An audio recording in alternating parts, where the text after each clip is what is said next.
Entonces, como historia contable, una breve reseña histórica de la contabilidad es que la contabilidad en cada una de las etapas de su historia ha tenido que adecuarse a las características particulares de la economía existente en cada momento de la humanidad. Según el escritor Federico Gers Manero, en su obra Origen y evolución de la contabilidad, ensayo histórico, tres son elementos que han constituido la pertinencia de la contabilidad a lo largo del tiempo. Como punto número uno tenemos que encontremos al hombre constituyendo una unidad social y por lo tanto vinculado a otros hombres por necesidades comunes. Número 2. Que concurran actividades económicas en tal número e importancia que haya sido preciso auxiliarse de un testimonio de naturaleza perenne en la conservación de su información. Número 3. Que exista un medio generalmente aceptado mediante el cual pueda conservar la información. Este medio es la escritura y los números.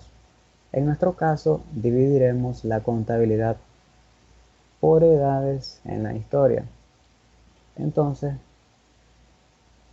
les invito a que investiguen más acerca de la historia contable porque yo solamente les voy a estar dando una breve reseña.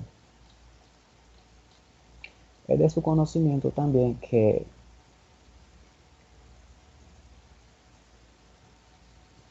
la partida doble, que es la misma que se sigue utilizando en estos días, se tiene noticia de que Benedetto Cucigli Rangel, originario de Dalmacia, fue el pionero del estudio y registro de las operaciones mercantiles por partida doble, como lo expuso en su obra De la mercatura y del mercante perfecto. Sin embargo, no se puede obviar el gran aporte que dio el fraile franciscano Luca Pacioli a la contabilidad.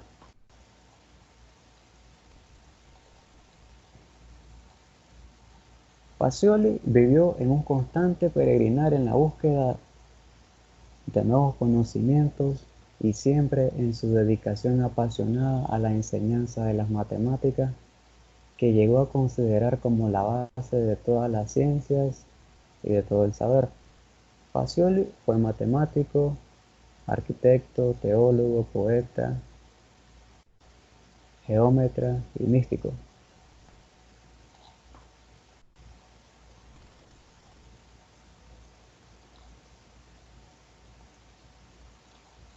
Entonces, como segundo punto tenemos el concepto de la contabilidad. Como muchos sostienen, justificadamente a la contabilidad se le ha llamado o se le ha denominado el lenguaje de los negocios. En efecto, la contabilidad hoy en día es el lenguaje que utilizan los empresarios para poder medir y presentar los resultados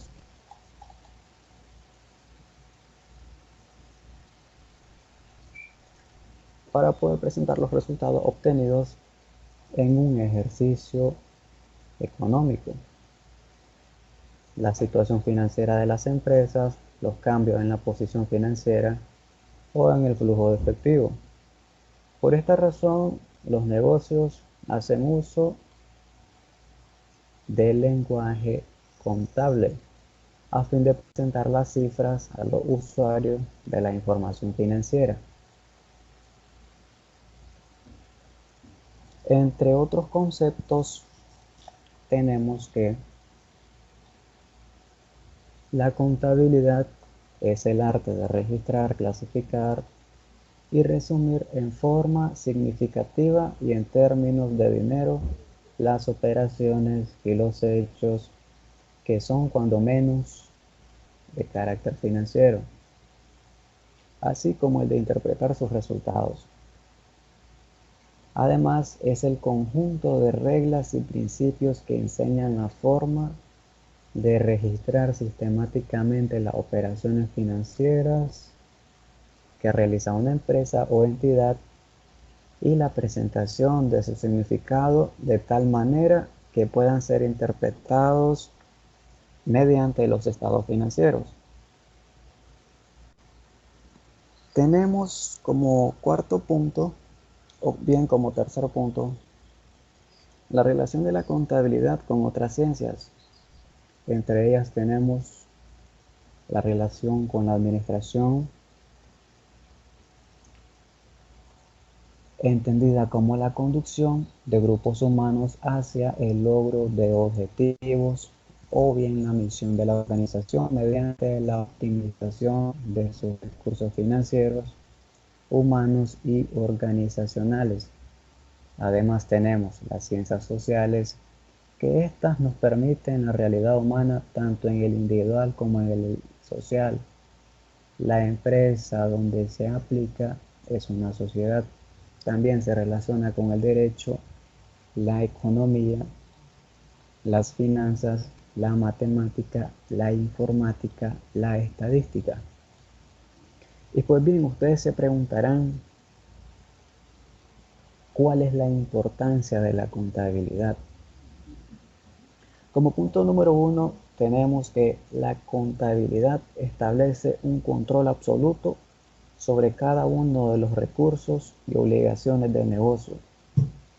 Número 2, registra en forma clara y sistemática todas las cuentas que se manejan en la organización o empresa o entidad, ya que esto constituye su funcionamiento y procedimiento básico, el que debe ser en alto grado exacto para evitar errores o pérdidas de tiempo. Número 3. Proporciona en cualquier momento una imagen clara de la situación financiera de la entidad, ya sea para su evaluación, valoración o toma de decisiones. Número 4. Prevé con bastante anticipación las probabilidades futuras del negocio. Número 5. Sirve como comprobante y fuente de información ante terceros de todos aquellos actos de carácter jurídico en que la contabilidad puede tener fuerza probatoria ante la ley. Y pues bien, ¿quiénes son los usuarios de la contabilidad? La razón, la razón principal de preparación y emisión de los estados financieros es la de servir para la toma de decisiones. Ahora bien, ¿por qué se colocó en negrita toma de decisiones? Pues porque los estados financieros, al final, el resultado que arrojan es para medir y ver de qué manera se pueden mejorar los costes, los ingresos, los gastos para poder tener un mejor rendimiento económico y así tener un punto de equilibrio razonable de la entidad. Por tanto, tenemos dos tipos de usuarios. Tenemos los usuarios internos y los usuarios externos. ¿Cuáles son los usuarios internos? Son todos aquellos que están ligados de una forma directa a la entidad, cuyos estados financieros revisan o analizan. De esta forma se puede identificar en primera instancia a las siguientes personas. Tenemos a los propietarios, que bien estos pueden ser los accionistas de la empresa, por ende son los primeros interesados en conocer cómo va el negocio y cómo va su situación actual. Tenemos la junta directiva, que es el órgano en una empresa que normalmente tiene el poder y las facultades de administración de la sociedad que le han sido delegadas por los accionistas. Por tanto, la primera fuente de información utilizada por una junta directiva para la toma de decisiones son los estados financieros generados por la contabilidad. Tenemos a los gerentes, que estos son los empleados y funcionarios de jerarquía que tienen el siguiente nivel de decisión después de una junta directiva. Por tanto, los gerentes son los que deben de utilizar los estados financieros como una herramienta propia del área de su competencia para una acertada toma de decisiones. Y pues bien, tenemos a los contadores, que somos los profesionales responsables y encargados del sistema de información gerencial de las entidades, y debemos por consiguiente elaborar los estados financieros de una empresa particular o una entidad pública, recurriendo para ello en un cuerpo de conocimientos organizados que le permitan aplicar las técnicas contables en forma totalmente científica. Tenemos los usuarios externos, que estos están constituidos por todas aquellas empresas o personas que tienen algún tipo de relación con la entidad, pero que no pertenecen formalmente a la organización. Dentro de ellos se identifican los siguientes. Tenemos los inversionistas potenciales, que estos están constituidos por personas naturales o jurídicas que requieren de información financiera, ya sea para ingresar como inversionista o unir capitales. Un inversionista requiere conocer detalladamente la situación financiera y la capacidad de la entidad para generar ingresos y beneficios. ¿Por qué? Porque al inversionista le interesa asegurar el capital que está invirtiendo. Y los estados financieros constituyen el soporte para una decisión de inversión. Tenemos los proveedores, que estos son los que nos solicitan información de los estados financieros. ¿Con qué propósito? Para tomar decisiones acerca del otorgamiento de crédito a sus clientes y evaluar la capacidad de pago en el corto y largo plazo a sus obligaciones. Por eso es importante conocer la situación financiera que se obtiene por medio de los estados financieros. Además, tenemos a las entidades financieras, que también requieren cifras para el otorgamiento de un préstamo, para conocer si el futuro prestatario posee o tiene capacidad de pago. Por tanto, se recurre al análisis de las cifras presentadas en los estados financieros del prestatario. Y por supuesto tenemos al gobierno, que también requiere información, ya que por medio de la cifra de los estados financieros conoce si la empresa es sujeto del pago de impuestos y hasta por qué monto. Y pues bien, tenemos al público, que son los usuarios externos, que también requieren disponer de información financiera que les permita conocer el desarrollo de una empresa o entidad y la forma en que está alcanzando sus objetivos o metas, es decir, si está teniendo éxito o fracaso en su gestión. Pues bien, tenemos los diferentes tipos de contabilidad, ya que la contabilidad, su propósito básico es proveer información financiera acerca de una entidad económica y a la vez facilitar la toma de decisiones para sus diferentes usuarios, como decíamos anteriormente, accionistas, proveedores, inversionistas, empleados y el público en general. Por tanto, se originan las siguientes ramas. Tenemos contabilidad financiera, contabilidad administrativo-gerencial, contabilidad fiscal, auditoría, contabilidad de costos y contabilidad gubernamental. Y pues bien, se preguntarán cuáles son los servicios que desempeña el contador. Dada la necesidad de conocer la situación financiera de la entidad, de los resultados de sus operaciones, de los cambios efectuados en la situación financiera, las modificaciones habidas en la inversión de los propietarios, el contador desempeña un papel de extrema importancia dentro de las empresas, que se puede traducir en lo siguiente. Número 1. Implantación e implementación de los sistemas de registro. Elaboración de catálogos de cuentas. Servicios de auditoría interna y externa.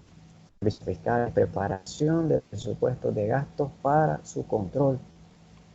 Servicios como contralor, y entre otros. Y pues bien, acá tenemos el concepto del balance general. Bien, tenemos que el balance general es un estado financiero que muestra los recursos de que dispone la entidad para la realización de sus fines.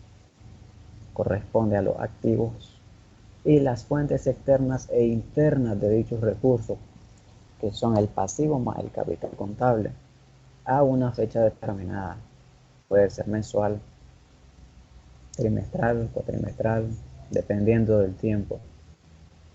Y de su análisis e interpretación se puede conocer la situación financiera y económica, su liquidez y la rentabilidad que está teniendo. Vean, acá tengo un ejemplo de un balance general que en forma de cuenta. Más adelante vamos a estar viendo la presentación del balance general.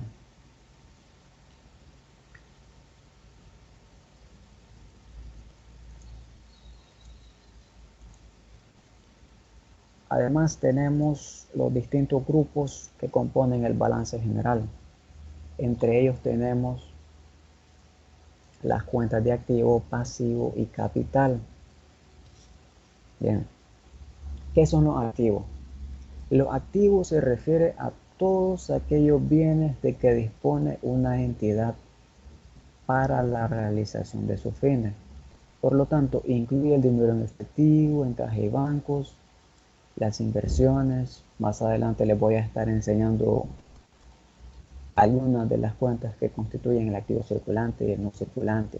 Pues bien, ahora son llamados activos corrientes y no corrientes. Por ende, los activos son el resultado de operaciones realizadas por una firma. Por lo tanto, estos recursos pueden acumularse a favor de una entidad económica, pues son recursos bajo el control de la empresa o la corporación. Veamos, tenemos el activo circulante. El activo circulante está constituido por las partidas que representan efectivo o se espera en forma razonable se convierte en efectivo. Los bienes o recursos que se espera que brinden un beneficio futuro fundadamente esperado, ya sea por su venta, uso, consumo o servicio. Normalmente en el plazo de un año o en el ciclo financiero a corto plazo, el que sea mayor, comprende el efectivo y otros activos o recursos identificados como aquellos que puede esperar en forma razonable, que pueden ser convertidos en dinero o vendidos o consumidos durante el ciclo normal de operaciones de negocio, por lo general un año. Bien, veamos entonces, a ver, les voy a enseñar acá algunas de las cuentas que componen el activo circulante. Tenemos los disponibles, que esto lo vamos a estar hablando más adelante, que está compuesto de caja general, caja chica, fondo de oportunidades, inversiones temporales, clientes, documentos por cobrar que corresponden al realizable, anticipo a proveedores. Bien, esta información con respecto a esto yo la voy a estar compartiendo en el grupo de Skype. Además tenemos, aparte de activos circulantes, tenemos los activos no circulantes, que están conformados por todas aquellas partidas que se espera en forma razonable se conviertan en efectivo. Los bienes o recursos que se esperan brinden un beneficio económico futuro fundadamente esperado, ya sea para su uso, consumo o servicio, normalmente dentro de un plazo mayor a un año o un ciclo financiero a corto plazo. Pues bien, ustedes se preguntarán, ¿cuáles son aquellos activos disponibles que aparecen dentro de los activos circulantes? Pues son todos aquellos que están constituidos, como le hacía mención, al efectivo en caja, banco, inversiones temporales, valores negociables de disponibilidad inmediata, o sea que tenemos el billete a mano. El activo realizable. Este se integra por aquellos recursos que representan derechos de cobro, ya sea cuentas por cobrar, se pueden vender o usar o consumir. Tenemos el inventario, generando beneficio futuro fundadamente esperado en el plazo de un año o el ciclo financiero a corto plazo. Las cuentas que se incluyen son las siguientes, que son las que les hacía mención acá. Tenemos clientes, documentos por cobrar, deudores, IVA acreditable, anticipo de impuestos, papelería, entre otros. Digamos, tenemos que el activo no circulante se ha subclasificado entre grupos que son inmuebles, maquinaria y equipo, que actualmente a este se le llama maquinaria, que está incluida dentro del activo no corriente. Tenemos dentro del inmueble, maquinaria y equipo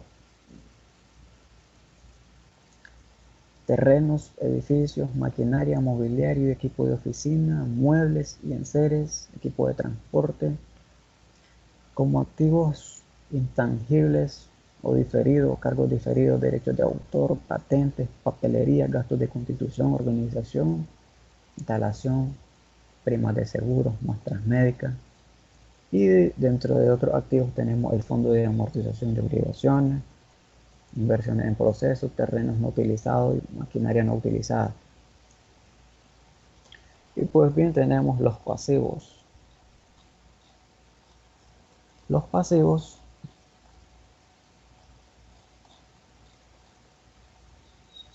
son todos aquellos que comprenden obligaciones provenientes de operaciones o transacciones pasadas, tales como la adquisición de mercancías o servicios, pérdidas o gastos en que se ha incurrido, o por la obtención de préstamos para el financiamiento de los bienes que constituye el activo. ¿Cuáles son las principales características comprendidas en el pasivo? Entre ellas tenemos cobros anticipados a cuentas futuras, de ventas de mercancía o prestación de servicios, adeudos provenientes de la adquisición de bienes o servicios para consumo o beneficio de la misma empresa. Y pues bien, tenemos la clasificación del pasivo. Tenemos el pasivo circulante a corto plazo o a corto plazo. Actualmente se le llama pasivo corriente. Este está integrado por aquellas deudas y obligaciones a cargo de una entidad económica de un año o del ciclo financiero a corto plazo. El que sea mayor, un pasivo deberá clasificarse como un pasivo circulante cuando, número 1, se espera que se liquide en el curso normal del ciclo de operaciones de la empresa. Número 2, se venza para ser liquidado dentro de 12 meses de la fecha del balance. Dentro del pasivo circulante o a corto plazo tenemos algunas cuentas. Tenemos proveedores o cuentas por pagar, documentos por pagar, acreedores bancarios, intereses por pagar, entre otros, y gastos acumulados por pagar, ya sea salario. También tenemos el pasivo no circulante o a largo plazo.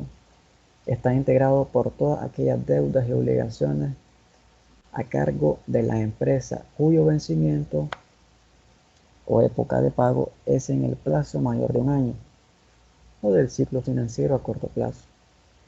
El pasivo no circulante o a largo plazo se subdivide en dos grupos, el pasivo fijo y el pasivo diferido a crédito diferido.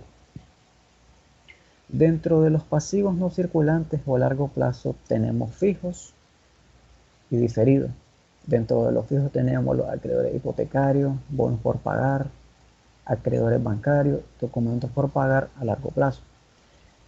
Dentro de los diferidos tenemos las rentas cobradas por anticipado y los intereses. Pues bien, llegamos a la parte del capital. ¿Qué es el capital? El capital contable es el derecho de los propietarios sobre los activos netos que surge por aportaciones, por transacciones y otros eventos o circunstancias que afectan a la empresa, y el cual se ejerce mediante reembolso o distribución. ¿Cuáles son las características? Número 1. Representa el derecho de los propietarios. Establece el derecho de los propietarios sobre los activos netos.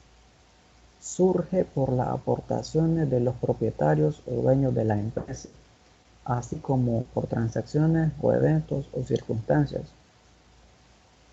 Establece la forma como se origina el capital contable, capital contribuido y capital ganado.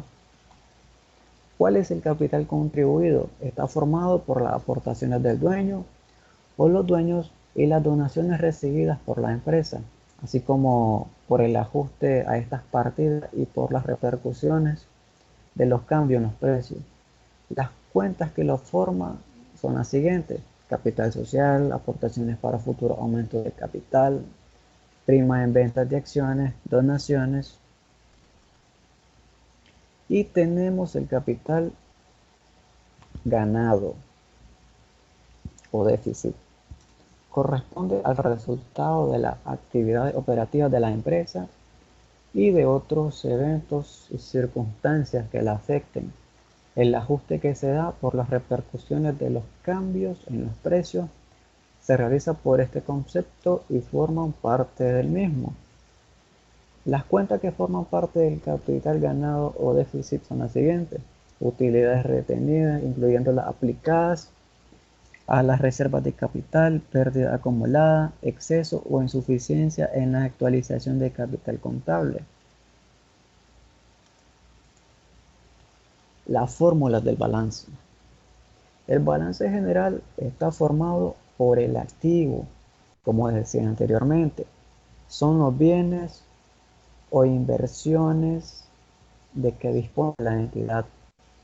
El pasivo está constituido por las deudas y obligaciones que tiene el negocio con terceras personas y el capital, formado por los dueños o propietarios de la empresa.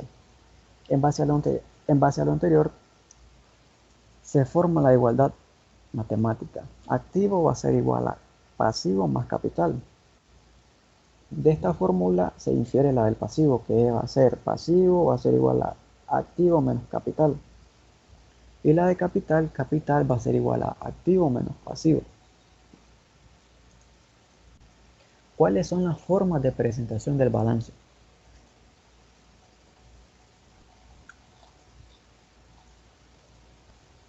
Los grupos que forman el balance general, activo, pasivo y capital, al elaborarse, el mismo puede presentarse en la siguiente forma: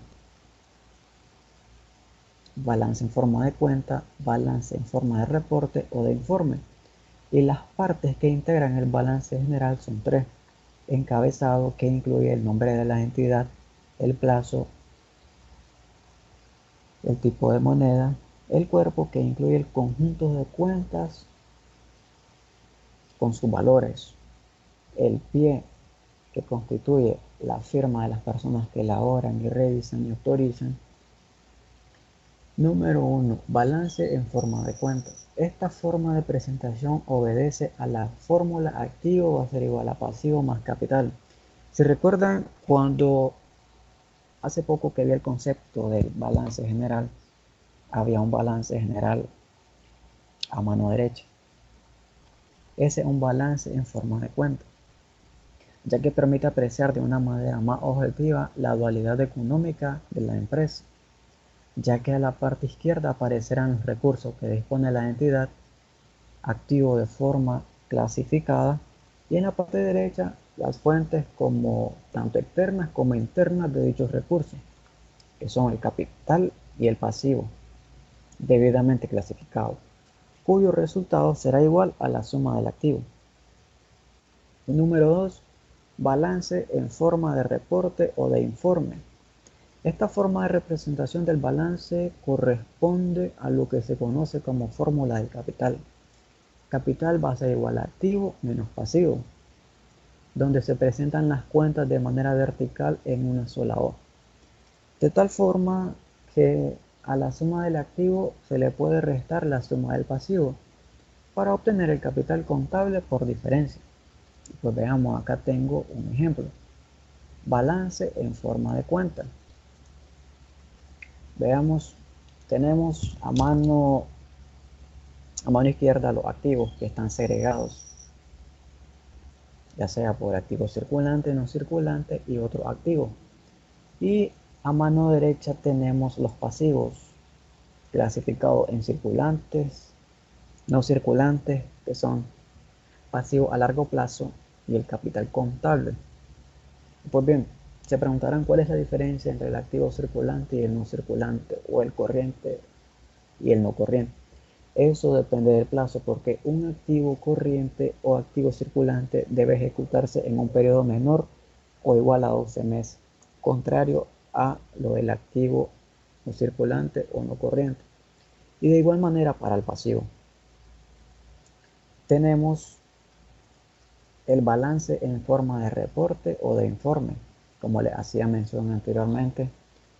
Lo que nos permite este tipo de reporte es que se presentan las cuentas de manera vertical en una sola hoja, de tal forma que a la suma del activo se le puede restar la suma del pasivo para obtener el capital contable por diferencia. Veamos. Veamos que tenemos el encabezado.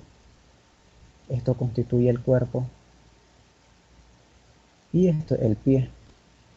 Estas son las partes del balance general, como mencionaba anteriormente. Y pues bien, hemos llegado a la parte de los ejercicios. Como primer ejercicio tenemos, vamos a ver,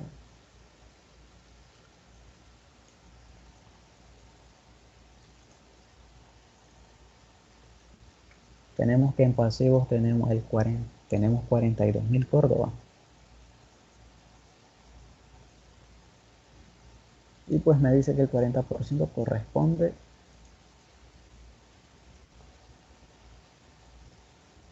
veamos, decimos que en pasivos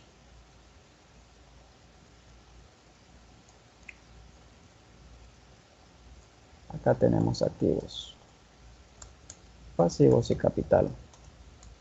Bien, veamos que nuestro ejercicio nos dice que tenemos 42.000 pesos en nuestros pasivos.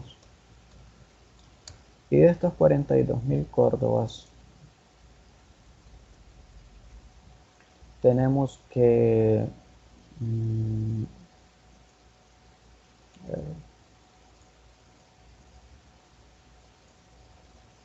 de estos 42.000 Córdobas corresponde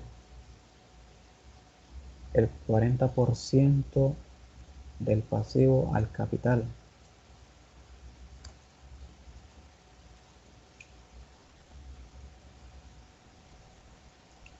Entonces, si aplicamos las fórmulas para determinar cuánto equivale mi activo, pues vamos a usar una de las fórmulas del balance, que en este caso, para determinar el activo, va a ser igual a mi pasivo más mi capital. Entonces, en total tenemos 58.000 para mis activos, y mis pasivos más mi capital me tiene que dar lo mismo. Y sucesivamente para el ejercicio número 2 vamos a hacer el siguiente ejercicio. Tenemos 130.000 Córdobas en nuestros activos.